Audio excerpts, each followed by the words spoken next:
வேத பயணத்தில் இன்று நாம் பார்க்க போவது பிரியமான ஆராதனை. எபிரேயர் 12:28 நாம் பயத்தோடும் பக்தியோடும் தேவனுக்கு பிரியமாய் ஆராதனை செய்யும்படி கிருபையை பற்றி கொள்ள கடவோம். மகிழ்ச்சியோட கர்த்தருக்கு ஆராதனை செய்ய வேண்டும் என்று சங்கீதக்காரன் சொல்கிறார். கர்த்தருக்கு பிரியமாய் நாம் எப்படி ஆராதனை செய்ய வேண்டும் என்று பார்ப்போம்.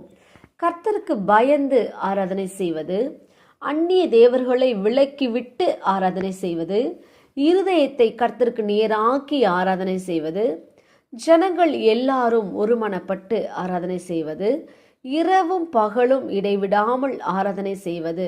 ஆம், இப்படி செய்வதே கர்த்தருக்கு பிரியமான ஆராதனை. நாம் ஜெபிப்போம். அன்பின் பிதாவை, கேட்ட வார்த்தையின்படியே நீர் எங்களுக்கு செய்ய போற கிருபைக்காய் ஸ்தோத்திரம். இயேசுவின் நாமத்தில் ஆமேன். கர்த்தர் தாமே இந்த வார்த்தைகளை கொண்டு உங்களை ஆசீர்வதிப்பாராக. ஆமேன்.